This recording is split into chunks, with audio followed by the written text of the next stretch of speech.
أنا سئمت من كل شيء.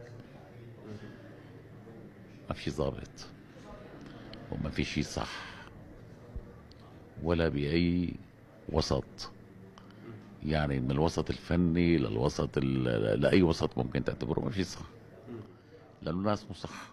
في واحد اتصل فيني وهددني. كنت بالبيت قاعد، أنا اتصل فيني على تليفوني الأرضي وقال لي انزل إذا كنت رجال.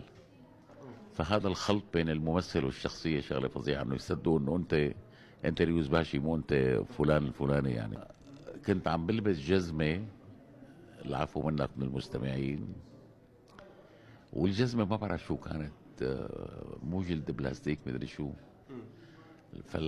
فالعفو منك ومن المشاهدين. تورمت، يعني تورمت اجري من فقفلت اجري. فكنت ما صدق امتى اخلص يعني سير بريك لحتى احط بودره احط كذا. فالناس ما بتقدر معاناتك، انت عم تعمل دور مثلا قديش عم تتعب بهذا الدور.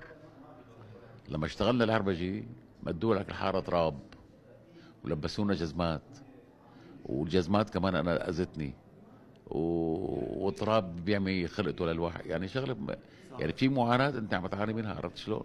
فالناس ما بتقدر مدى عذابك. ممكن مشهد انت مدته 10 ثواني على هذا تشتغل فيه 3 4 ساعات. في شيء معين متضايق منه، شو هو؟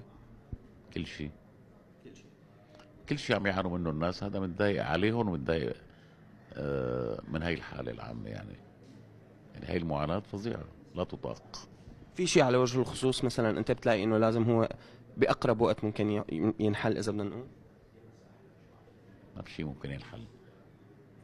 لهالدرجه التشاؤم استاذ علي؟ لهالدرجه واكثر كمان. ايه ما في شيء ممكن ينحل، لأن الأمور من سيء لأسوأ، فما في توجه للحل. مفترضين بالوسط الفني عموما أنه في 4 5 أو 6 7 هدول شيوخ الدراما وشيوخ التمثيل، وخرطهم الخراط وقلبوا مات. هدول بياخذوا مئات الملايين خلينا نسميه. أنا هي اللعبة ما عرفت ألعبها، من أنه أنا بلشت معهم يعني عمليا ما عرفت ألعب هاي اللعبة.